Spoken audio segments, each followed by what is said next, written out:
Glenn the Ball Chef, and this evening we're going to be putting together some chicken enchiladas. These are truly outstanding in both the fact that I utilize a homemade salsa rojo that just knocks your socks off.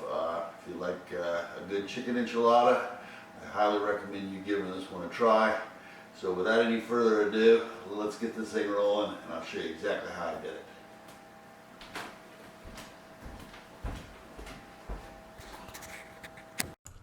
What we're going to start out here is putting a little bit of Kangen water. You use regular water.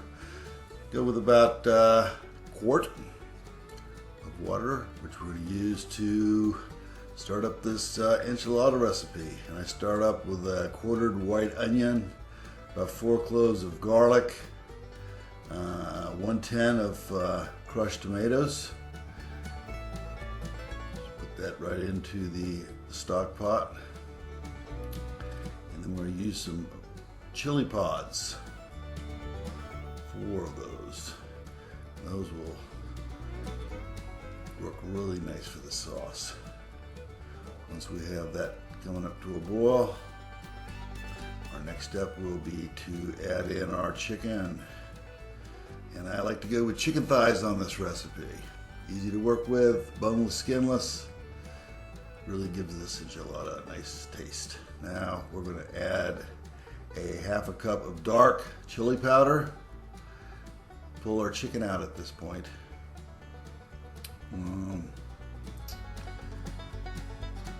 Don't want to overcook your chicken. Make sure it's thoroughly cooked, but not where it's just falling apart, because we're still going to have to bake it for 30 minutes. As we remove all the chicken from the stock pot here, we will then proceed to finishing off this incredible sauce that's going to make up this recipe divine. Alright, now our next frame here, we're going to add some cumin. Cumin, they say down in Mexico, está bueno, but no mucho. So I'm going to roll with about 1.5 tablespoons of dried cumin powder, which we're going to add to our enchilada sauce. Give that a stir around, thicken this up a little bit, and get it to a nice consistency. Once we get it to a nice consistency, we're going to take our immersion blender. I've taken the stems off of those dried chili pods. They're all thoroughly softened up now, and we're going to put this into a blender, and we're going to blend this enchilada sauce, all the garlic, onions, chili pods, everything is going to be pulverized into a fine, velvety, homemade enchilada sauce. It's better than you can buy at any store. This really didn't take that much extra work, but other results are so much better. Believe me. A pro tip, use the homemade sauce when doing chicken enchiladas. Now that we've got that, we'll put it back into the stock pot and just kind of keep it on a simmer here while we get the rest of these ingredients put together. As you can see how luscious and velvety, smooth that enchilada sauce truly is. There's no onions or peppers or anything like that you see. Now chop up those chicken thighs to a nice, maybe 1/4 inch to 1/2 inch size. And now what we're going to do is we put those into a bowl. We're going to add a 1/2 container of sour cream. It's optional. I like it. I think it really makes this particular chicken enchilada dish quite delicious. And then I've taken 3 scallions, chop those up, put those right in there. And then I'll go with a Mexican mix. Cheese, just 1.5 packs will do it. We'll reserve the last half of the second pack to put on the enchiladas before we pop them into the oven. Now we need to stir this stuff around so that all the ingredients are thoroughly mixed up, So when we start the rolling process, we don't have one that's all full of cheese, the next one all full of chicken, the next one is sour cream. Be a nice combination doing it that way. But what I'd recommend is thoroughly mixing up this stuffing for our enchiladas thoroughly. One of the things I like to do is add more sauce onto this mixture. Just give some of this extra flavor into the center of the enchilada stuffing. Just a really nice flavor that will really make it authentic.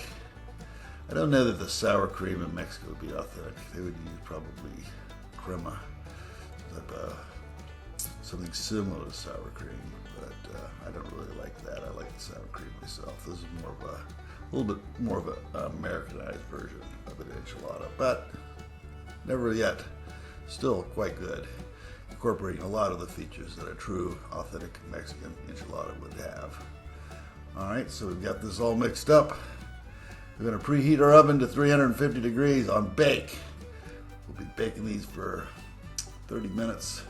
Get all that cheese and everything all melted together and infused. And start that oven up, get that preheat. And now we're gonna fry off some corn tortillas. Do them at a time. Get that oil nice and hot. Make this real easy and fast.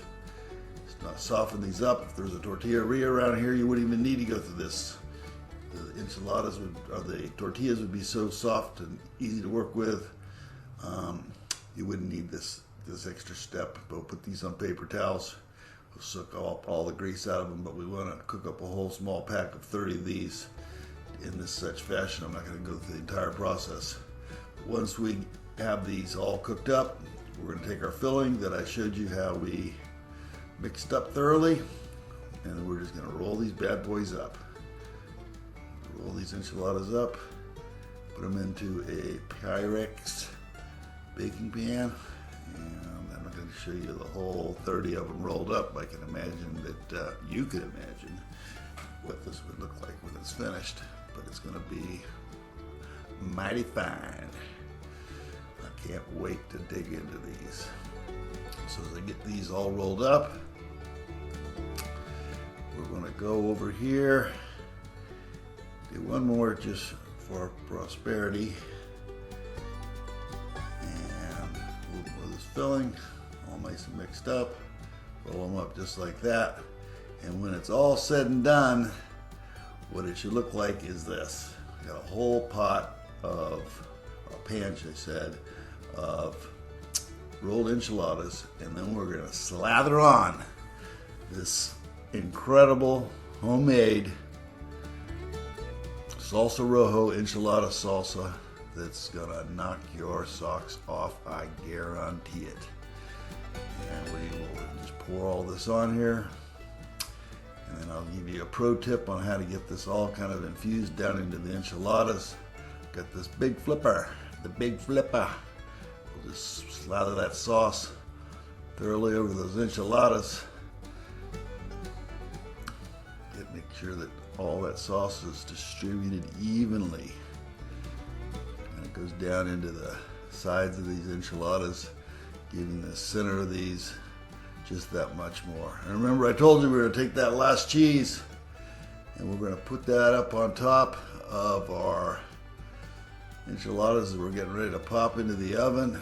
But before we do that, we got to cheese them up, baby. And that's what I'm doing right now, using the rest of that Tex-Mex cheese mixture. I guess is Monterey Jack and maybe cheddar. I didn't look at it that closely, just said it was Tex-Mex cheese. Boom. Now the last step is you should really cover this with aluminum foil so you don't burn the cheese. Just take some aluminum foil and you can wrap that up pretty easily. Cover these enchiladas up so that, like I said, you don't burn these bad boys up. It's really looking good here, folks. So out comes the old Reynolds wrap. Fold this up nicely, tightly, seal up all the ends. When we pop these bad boys out, we're gonna have a feast, I guarantee you. 30 minutes at 350. Come out. We're gonna have a little bit of heaven on earth. Bing, 30 minutes is up, and there they are, and in all their glory. Boy, these are gonna make some good eats. All right, folks, we've got our chicken enchiladas with our homemade salsa rojo, enchilada sauce, cheese. Oh man, this thing just smells delicious.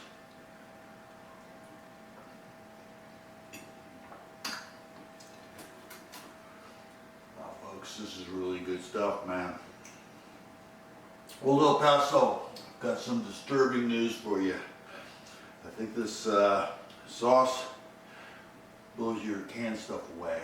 So if you want something authentic, like they make down in Mexico, I certainly think you should give this recipe a try.